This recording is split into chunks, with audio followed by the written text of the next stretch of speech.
साथियों, जय मूल निवासी।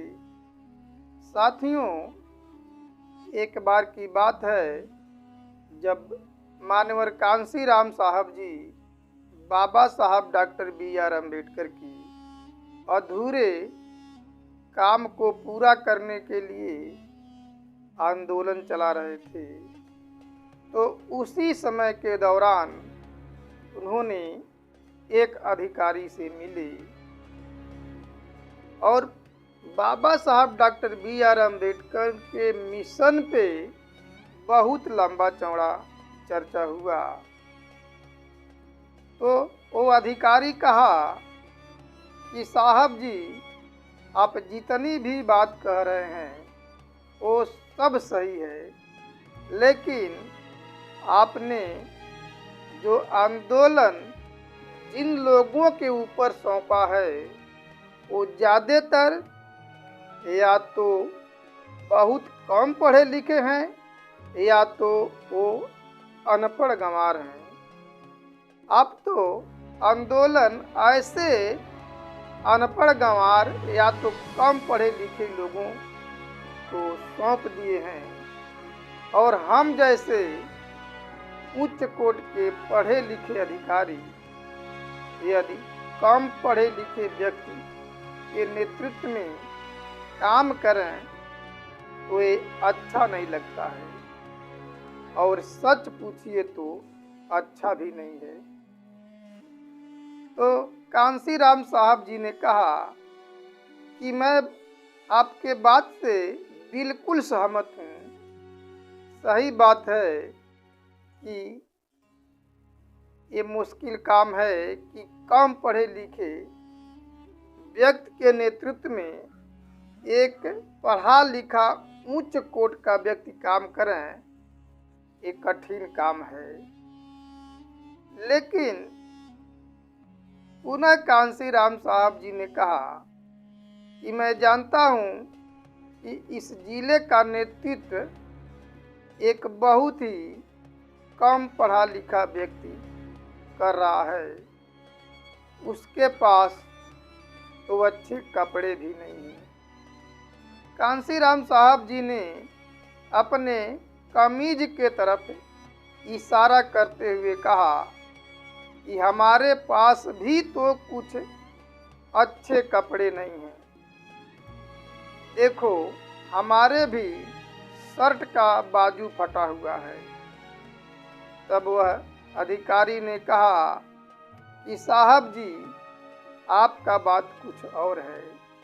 आप तो हमसे ज़्यादा पढ़े लिखे हैं, आपका कोई बात नहीं। लेकिन पूरे जो प्रदेश का या देश का नेतृत्व जिन लोगों के हाथों में आपने सौंपा है वे बहुत कम पढ़े लिखे हैं, अनपढ़ गंवार हैं। तब कांसी राम साहब जी ने पुनः अपनी बात दोहराते हुए कहा था कि ठीक है, हमारे अधिकारकर्ता अनपढ़ गंवार है, कम पढ़ा लिखा है, तो मैं अभी का अभी उस कार्यकर्ता को उस पद से हटा देता हूँ और मैं आपको उस पद पे बैठा देता हूँ। आप काम करिए, और अभी कहता हूँ हमारा कार्यकर्ता आपके नेतृत्व में काम करेगा। आप उस काम के लिए सूटेबल हैं, आप अच्छा काम करेंगे, क्योंकि आपके पास अच्छा डिग्री भी है, अच्छा कपड़ा है, अच्छा गाड़ी घोड़ा बंगला, बैंक बैलेंस भी अच्छा है। आपके लिए ये अच्छा काम है, आप करिए। अभी उस कार्यकर्ता को वहाँ से हटा देता हूँ और आपको नियुक्त करता हूँ, वो आपके नेतृत्व में काम करेगा। तो अधिकारी कहा कि नहीं साहब, मैं ऐसा नहीं कर सकता, मैं इस्तीफा नहीं दे सकता। तो कांसी राम साहब जी ने कहा, क्या आपको मालूम है कि बाबा साहब डॉक्टर B.R. अम्बेडकर भी अपने आंदोलन में अनपढ़ गंवार लोगों को ही शामिल किया था।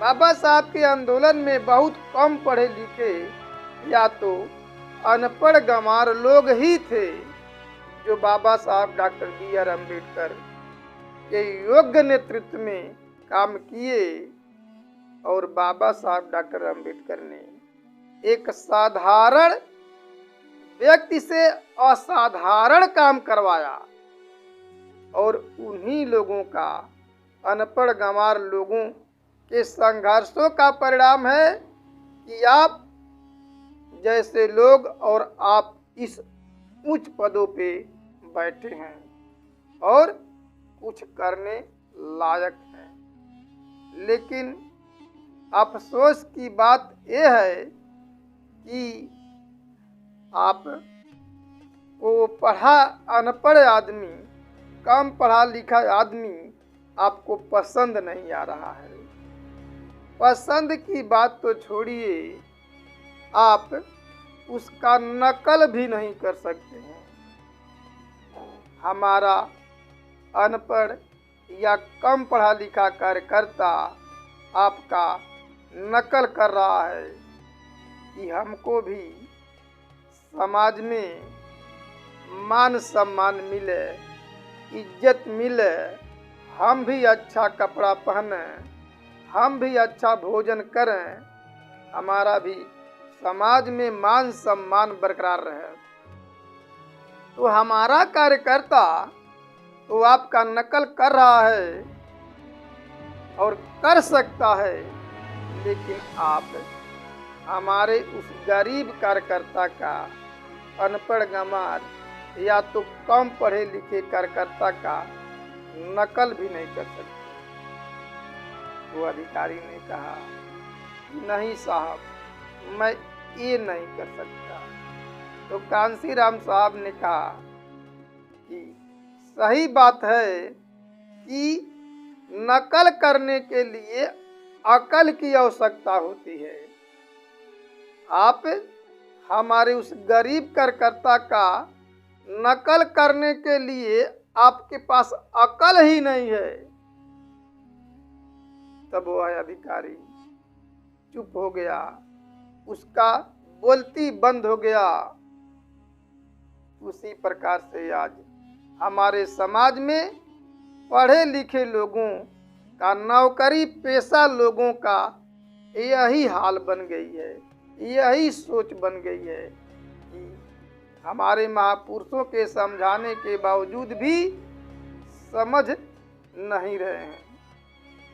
साथियों, बाबा साहब डॉक्टर B.R. अम्बेडकर ने 19, 20 और 21 जुलाई को 1942 को नागपुर में शेड्यूल कास्ट फेडरेशन का अधिवेशन लिया और उन्होंने अपने लोगों को संबोधित करते हुए कहा कि हमारी लड़ाई सत्ता और संपत्ति का नहीं है, बल्कि हमारी लड़ाई संपूर्ण आजादी की है।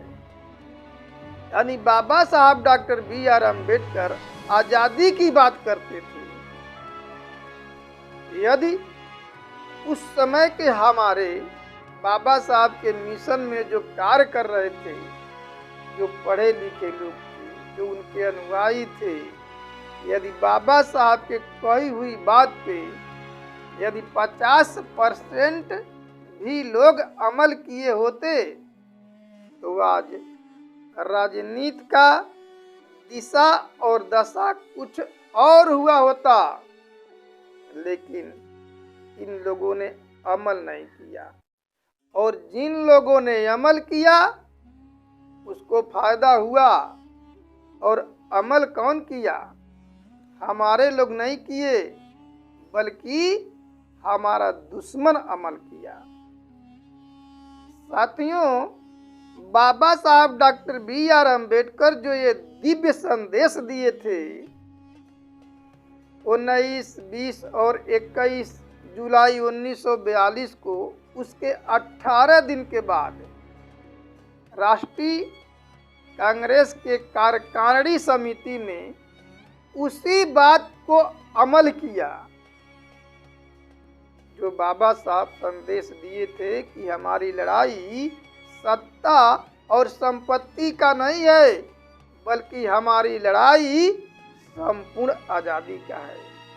कांग्रेस वर्किंग कमेटी ने सर्वसम्मत से इस बात को स्वीकार किया, इस प्रस्ताव को स्वीकार किया और तत्काल उसी पे अमल भी करने का आदेश दे दिया गया।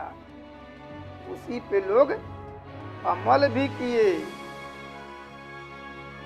यानी 18 दिन के बाद 8 और 9 अगस्त 1942 को कांग्रेस वर्किंग कमेटी ने इसी बात पे तत्काल अमल करना शुरू किया और गांधी और नेहरू ने करो और मरो का नारा दिया, डू एंड डाइट। यानी अंग्रेजों से आजाद करने के लिए वे लोग बाबा साहब डॉक्टर BR अम्बेडकर के दिव्य संदेश पे अमल किया और गांधी नेहरू ने डू एंड डाइट का नारा दिया। करो और मरो का नारा देने के कारण हमारे देश में लॉ एंड ऑर्डर की समस्या बिगड़ गई और अंग्रेज को दोष छोड़ करके भागना पड़ा। तो उसके 5 साल के बाद ही बाबा साहब एक दिव्य संदेश 1942 को दिए थे और अंग्रेज 1947 को चले गए। यानी 5 साल के बाद, तत्काल 5 साल के बाद अंग्रेज चले गए और ब्राह्मणों को आजादी मिल गई और सत्ता और संपत्ति तो बोनस में मिल गया, उनको फ्री में मिल गया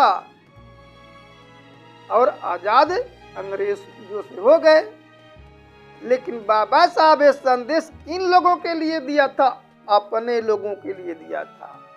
यानी हम लोग यहाँ के ब्राह्मणों के गुलाम और आज भी हैं। हम ब्राह्मणों के गुलाम थे और ब्राह्मण अंग्रेजों के गुलाम थे। जब अंग्रेज आए देश में तो वे सोचे कि ये जातियां तो यहाँ पहले से गुलाम हैं।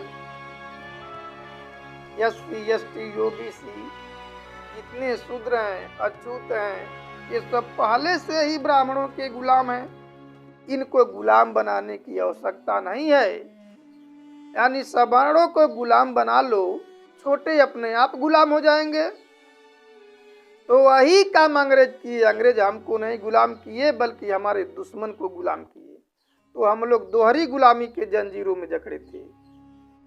यानी हम ब्राह्मणों के गुलाम, ब्राह्मण अंग्रेजों के गुलाम, यानी डबल गुलामी के जंजीरों में झगड़े थे।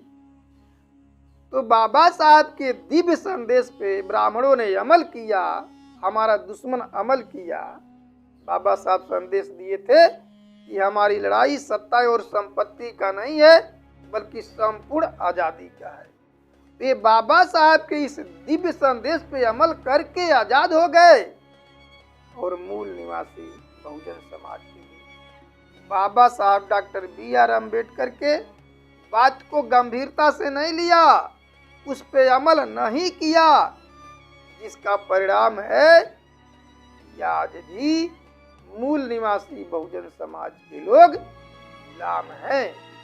बेशक उन गुलामों को अपने गुलामी का एहसास नहीं है, इसलिए बाबा साहब डॉक्टर BR अम्बेडकर कहे थे कि गुलामों को उनके गुलामी का एहसास करा दो, वह गुलामी के सभी जंजीरों को तोड़ करके बाहर आ जाएगा। तो गुलामी का एहसास हमारा दुश्मन किया लेकिन हमारे लोग नहीं।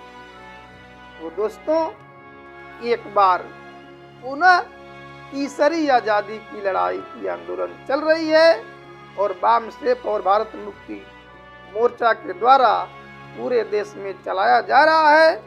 अब भी समय है, आप लोग बाबा साहब डॉक्टर BR अम्बेडकर की दिव्य संदेश को जो कहे थे 1942 में नागपुर में शेड्यूल कास्ट फेडरेशन के अधिवेशन में कि हमारी लड़ाई सत्ता और संपत्ति का नहीं है बल्कि संपूर्ण आजादी का है।